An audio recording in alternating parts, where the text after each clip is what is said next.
I have a theory about what's going on with Jade Cargill and her WWE status, and I think you're going to find it quite interesting. And in this video, I'm going to tell you exactly what that theory is and why I think it's true.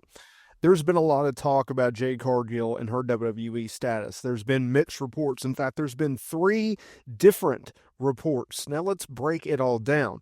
First of all, she was involved in a segment on SmackDown last week where she was attacked randomly by a mystery attacker, a famous whodunit. Now, up until this point, there have been no reports that she was injured. There was no reports that there was nagging injuries. There was no reports of this type of storyline, even if she's not injured.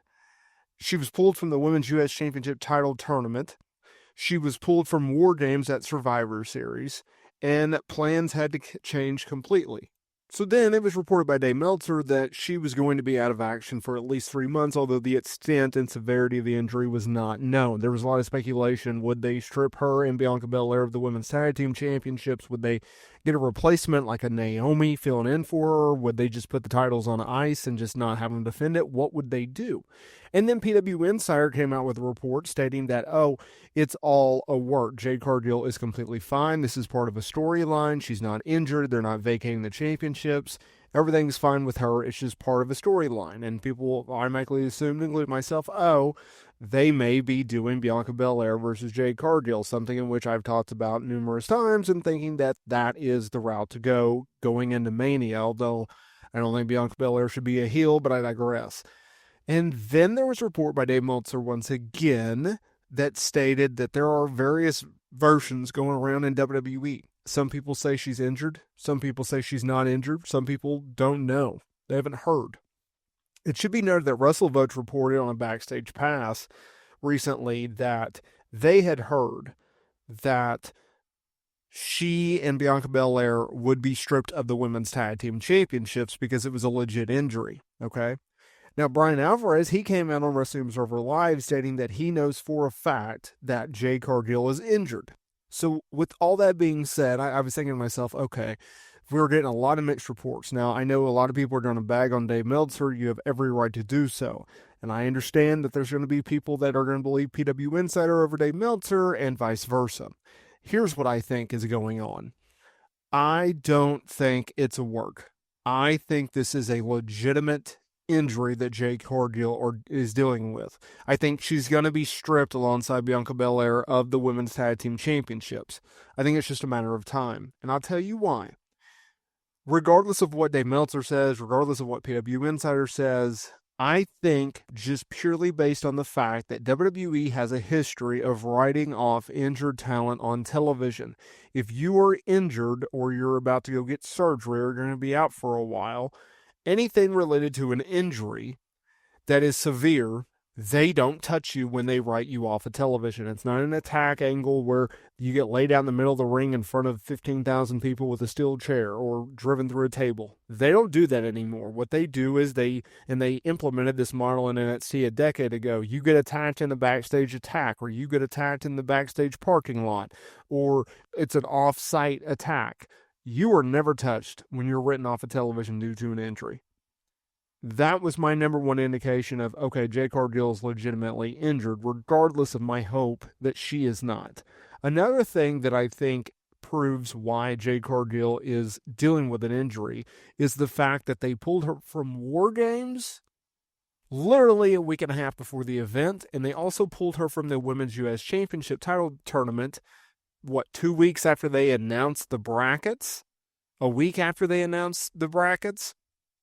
Why would you have a storyline and have her in there and then all of a sudden pull her, right? If you didn't want her to get beat in the title tournament, if you didn't want her to get pinned, they're all triple threat matches. She doesn't have to take the pin. She doesn't have to take the submission loss, right? It doesn't make any sense why you would pull her from the match just because you didn't want her to get beat.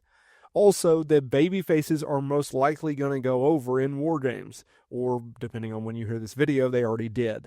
Regardless even of that finish, you could have still protected her if she was dealing with a nagging injury or not, right? With all that being said, I think she's dealing with a legit injury. It's too sudden. The ability in which they did everything It only lines up with it's a shoot, it's legit, she's dealing with something serious. Now, where that lies in terms of a timeline. Is she out 3 months? Probably. Is she out 6 months? Maybe. Let's just hope, though, that the reality of the situation is this, that Jade Cargill is back on WWE television. The fact is that Jade Cargill can sustain whatever she's dealing with and can return in a quick manner. That's what we should be hoping for. That's what we should be dreaming of, that Jade Cargill, she's off of television maybe a month and a half. Royal Rumble, I believe, is what, February, early February. She rolls in, women's Royal Rumble match, boom, a storm is coming, plays, the lights go out, whatever, and she makes a big entrance. She makes a big return, and she lays waste to everyone, and she goes on and, has a notable Royal Rumble match win, because I think Rhea Ripley's going to win that match. I think Rhea Ripley's going to earn the opportunity to challenge Liv Morgan for the Women's World Championship at WrestleMania, and that's how they go off into that area.